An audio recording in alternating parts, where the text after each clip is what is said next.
प्रेक्षकांनो, ठरलं तर मग या मालिकेच्या महा एपिसोडच्या भाग 2 मध्ये आपण बघत आहात. प्रिया नागराजला म्हणत असते, हो ऐका ना मी काय म्हणतीये. नागराज म्हणतो, काय आहे ग. प्रिया म्हणते, आज किल्लेदारनं पुन्हा एकदा प्रतिमाला शोधायला बाहेर गेलाय. आपण प्रतिमाची एखादी वस्तू सापडूयात ना कपाटामध्ये, म्हणजे त्या डेड बॉडी जवळ ठेवायला. आता नागराज म्हणतो, भारी आयडिया आहे तुझी. थांब थांब, आधी सुमनला कटूयात आपण इथून. नागराज सुमनला आवाज देतो, सुमन, ए सुमन. सुमन म्हणते, काय झालं हो. नागराज म्हणतो, अगं सुमन, आज काय केलंयस तू जेवायला. आज ना एकदम चमचमीत खावंसं वाटतंय. सुमन म्हणते, अहो दुधी भोपळा आणि भेंडी आहे बघा घरामध्ये, काय करू त्याचं. नागराज म्हणतो, आता प्रिया म्हणते, अगं सुमन काकी, चमचमीत काय होणार आहे त्याच्यात, तू तवा पनीर आणि आळूवडी कर ना. आता लगेच सुमन म्हणते, अगं पण आळूवडी आणि पनीर करायला दोन्हीही घरात नाहीये, पनीर पण नाही आणि आळू पण नाहीये, त्यासाठी मोठ्या मार्केटमध्ये जावं लागेल. आता लगेच नागराज म्हणतो, अगं मग जा ना, तू आण ना पटकन जाऊन मोठ्या मार्केटमधून, खूप भूक लागली आहे ग सुमन, लवकर जा आणि लवकर ये. हां. आता लगेच ही सुमन म्हणते, बरं काही हरकत नाहीये, लगेच आणते हं मी. थोडक्यात काय प्रेक्षकांनो, यांना त्या प्रतिमाच्या कपाटाची उचकवचक करायची आहे म्हणून ह्या सुमनला ते कटवत आहे. आता सुमन जाते खरी, पण आता पुन्हा वापस येते आणि म्हणते, अहो अहो ऐकलं का मी काय म्हणते. नाही म्हणजे प्लास्टिकच्या पिशव्या भाऊजीने वापरायच्या नाही सांगितल्या ना, मी एखादी कापडी पिशवीच घेऊन जाते. नागराज म्हणतो, बरं बरं घेऊन जा लवकर. किती बडबड करशील ग सुमन. सुमन गेल्यावरती आता लगेच प्रिया म्हणते, काय हो तुम्ही काय रिजेक्टेड मालामधून उचलून आणलंय का या बाईला, कशी बायको आहे ही. आता लगेच नागराज म्हणतो, ए माझ्या जखमेवर मीठ चोळायचं नाही हा प्रिया. आता लगेच सुमन घाईघाईमध्ये म्हणते, चला चला येते हं मी, आणि आता लगेच निघून पण जाते. आता हे दोघं जण विचार करतात, गेली गेली गेली गेली, चला चला चला चला, आणि आता कपाट उचकायला गेलेत दोघं जण. आता इकडे कल्पनाताई सुद्धा सायलीला कटवायचा प्रयत्न करताय. हे तिघे जण इथे चहा पीत बसलेले असताना सायली येते. कल्पनाताई म्हणतात, अगं सायली, एक काम करतेस का जरा, म्हणजे गच्चीवरनं मी पापड वाळत घातलेत, ते जरा बघून येशील का. आता ही सायली म्हणते, भाजीला फोडणी देऊन मग जाते हां आई. विमल म्हणते, अहो सायलीताई मी आहे ना, मी देते की भाजीला फोडणी, तुम्ही जा हं पटकन. अहो ताई किती वारं सुटलंय, पापड उडून बिडून गेले तर. अश्विन डोक्याला हात मारतो. आता विमल म्हणते, जा जा ताई, लागलीच बघावे लागतील ना पापड, तुम्ही जाऊन बघा हां पापड. सायली म्हणते, बरं ठीक आहे आलेच मी. आता सायली गेली वर पापड बघायला. हे मुद्दाम सायलीला कटवत आहे. अश्विन म्हणतो, ओ विमलताई वारं काय सुटलंय, काही काय या दिवसात कुठे वारं सुटतं का. प्रतापराव म्हणतात, अरे अश्विन तुला कळत कसं नाही बाबा, तिने इथून जावं म्हणून सांगितलं ना विमलने. आता अश्विन म्हणतो, अहो डॅड पण काहीतरी व्हॅलिड रिझन द्यायला पाहिजे ना. कल्पनाताई म्हणतात, अहो गेली ना ती, आता तुम्ही लावा ना चैतन्याला फोन पटकन. आता लगेच हे प्रतापराव म्हणतात, बरं बरं बरं लावतो लावतो. आता कल्पनाताई म्हणतात, ए बाबा अश्विन अर्जुनकडे लक्ष ठेवतो, वरतीच आहे बरं का. अश्विन म्हणतो, बरं बरं लक्ष ठेवतो मी. अर्जुन आणि सायलीच्या लग्नाच्या वाढदिवसाचं प्रिपरेशन सुरू आहे ना यांचं, जोरदार तयारी करतायत हे. असो, पण आता हे प्रिया आणि नागराज दोघंही या रविराजांच्या खोलीत आले आहेत. आणि आता ही प्रिया इतकी वचावचा उचकत असते ना, नागराज म्हणत असतो, ए बाई बाई हळू जरा हळू उचक. आता ही प्रिया म्हणते, प्रतिमाची ना एखादी महत्त्वाची गोष्ट सापडायला हवी, एखादी अंगठी म्हणा, बांगड्या म्हणा, असं काहीतरी सापडायला हवं. आणि पुन्हा एकदा अशी वच ते बघत असते आणि सगळ्या वस्तू अस्ताव्यस्त करत असते कपाटातल्या.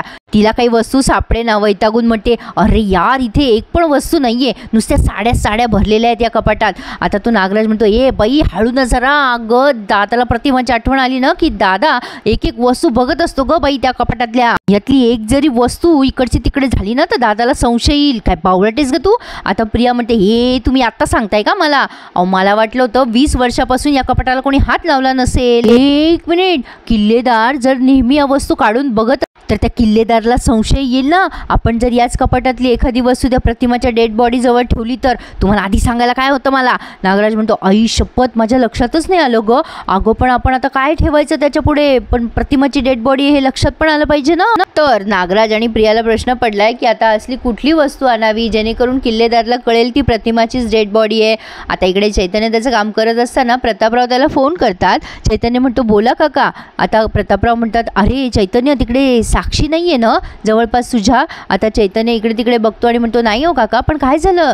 तर आता प्रतापराव म्हणतात, अरे काही झालं नाही आहे, अरे होणार आहे. उद्या आपल्या अर्जुन सायलीच्या लग्नाला 1 वर्ष पूर्ण होत आहेत ना, त्यामुळे आपण आता या कल्पनाताई म्हणतात, अहो स्पीकरवर टाका ना फोन.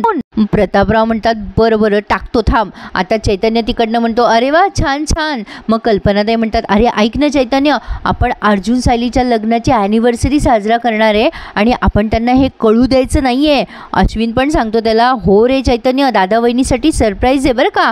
ए चैतन्य, ऐकतोयस ना.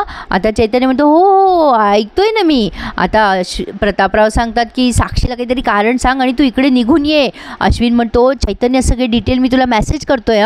चैतन्य हो हो हो असं म्हणतो आणि म्हणतो साक्षी आली, मी फोन ठेवतो आता, आणि तो फोन ठेवून देतो. कल्पनाताई म्हणतात चला आता मात्र सगळी तयारी झाली आहे. ए विमल, तुला सामान आणायला सांगितलं होतं मी, ते तू आणलंयस का. विमल म्हणते हो हो आणलंय सगळं. आता हे प्रतापराव म्हणतात अरे अर्जुन सायली घरात आहे, तर आपण सगळं केक वगैरे कसं करणार आहे, डेकोरेशन कसं करणार आहे. अगं कल्पना, काही विचार केलाय का तू.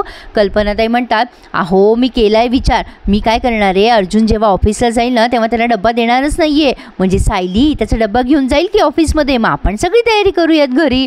प्रतापराव म्हणतात क्या बात आहे कल्पना, मस्त आयडिया केलीस तू. अश्विन म्हणतो वा वा मम्मा, खरंच ब्रिलियंट आयडिया, तुम्हाला निवांत वेळ मिळेल आता तयारी करायला. तुम्ही दोघी जणी केक करा आणि ऐन वेळेला डेकोरेशन आम्ही लपून ठेवू, म्हणजे ते आपल्याला बाहेर काढता येईल ना.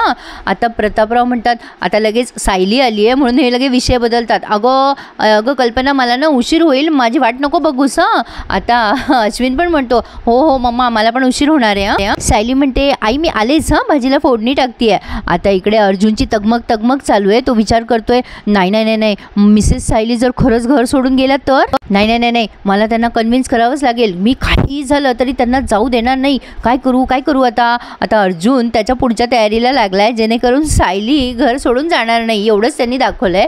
आता इकडे या नागराजने असं काहीतरी लाल गाठोडं काढलंय. लाल गाठोडं फेवरेट आहे वाटते यांचं. आता नागराज म्हणतो हे बघ प्रिया, याच्यामध्ये काहीतरी अशा वस्तू आहेत प्रतिमा वहिनीच्या, म्हणजे नशिबानं सापडलं आपल्याला हे गाठोडं. या गाठोड्यात ना प्रतिमा वहिनीच्या अशा काही गोष्टी आहेत ना ज्या बघून दादाला खूप त्रास व्हायला नको म्हणून त्याने त्या वस्तूंचं गाठोडं बांधलं आणि स्टोरूममध्ये ठेवून दिलं होतं. म्हणजे या सगळ्या गोष्टी त्यानं नजरेआड केल्या होत्या.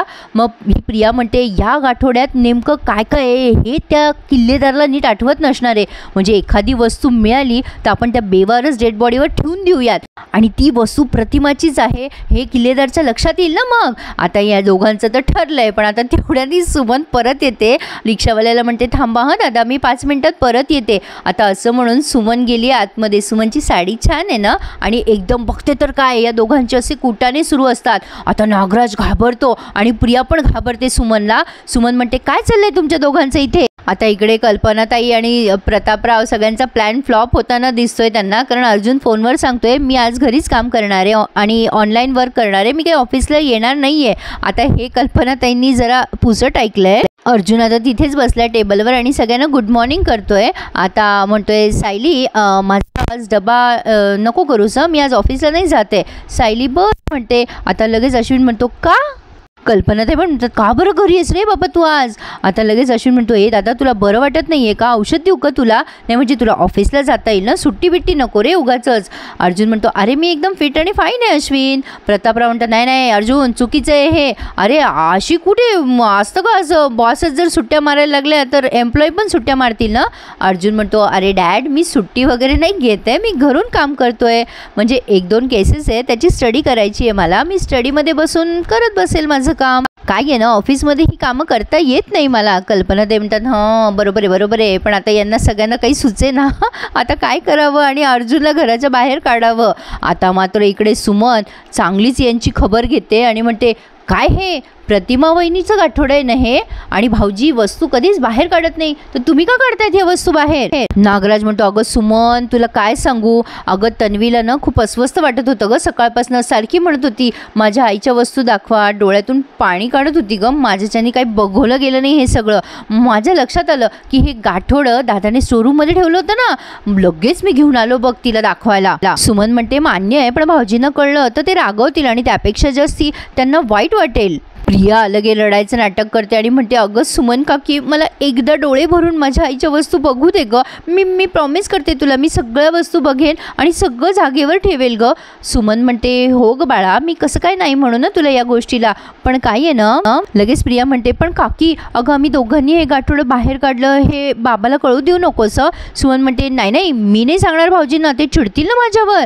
आता लगेच नागराज म्हणतो अगं पण तू मोठ्या मार्केटून एवढ्या लवकर अशी कशी परत आलीस? सुमन म्हणते, अहो काय झालं, पिशवी तर घेतली मी, पण पैसेच घ्यायची विसरले ना, वेंदळी आहे ना जरा मी. नागराज म्हणतो, अरे हां, माझं तर कधीच लक्षात यायला हवं होतं ना, तू वेंदळी असते. हे घे पैसे घे, किती हवे तुला, आणखीन पैसे देऊ का? आता सुमन म्हणते, नाही बस पुरे झालं, आता पनीर आणि आळूवडी घेतल्याशिवाय मी घरी येणारच नाही. आता नागराज लगेच म्हणतो, अगं त्यासाठी तुला जायला हवं ना सुमन, चल जा लवकर जा. आता हे पुन्हा एकदा सुमनला कटवतात आणि आता ते गाठोडं उघडून बघतात आणि प्रिया त्यात काही वस्तू शोधायला लागते आणि एक काहीतरी सोन्याचं पेंडंट मिळालं आहे तिला आणि त्यासोबत साखळी आहे सोन्याची आणि काही अंगठ्या पण शोधतात. ते एवढं मोठं सोनं कोणी स्टोरूममध्ये ठेवतं का प्रेक्षकांनो? श्रीमंत माणूस पण ठेवणार नाही.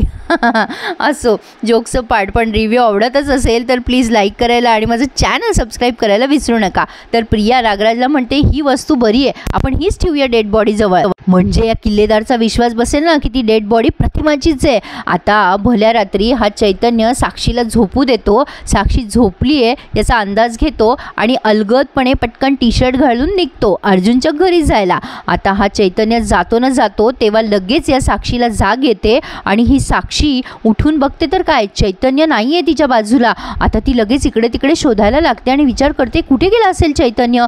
आता इकडे तिकडे शोधते तर तिला कुठेच दिसत नाही. इकडे चैतन्य गाडी घेऊन निघालाय. गाडीच्या आवाजाने ही साक्षी पटकन बाल्कनीत येते आणि विचार करते, अरे बापरे, एवढ्या रात्रीचा चैतन्य कुठे गेला असेल. आता इकडे ह्यांचा पचका झालाय प्लॅनिंगचा, पण आता गप्पा चालू आहेत यांच्या. आता हे प्रतापराव म्हणतात, अगं प्रमिला मावशी ग, बोलायचं सुरू केलं की थांबतच नाही कधी. यांच्या गप्पा सुरू असताना अर्जुन सायली शांत बसलेले असतात. आता कल्पनाताई म्हणतात, काय रे तुम्ही दोघं का बोलत नाही आहात? अर्जुन सायली काही बिनसलंय का तुमचं? सायली म्हणते, नाही आई तसं काही नाहीये. अर्जुन म्हणतो, अगं मम्मा पूर्णाजी आणि अस्मिताई दिसत नाहीये, जेवायला पण नाही आल्या मगाशी.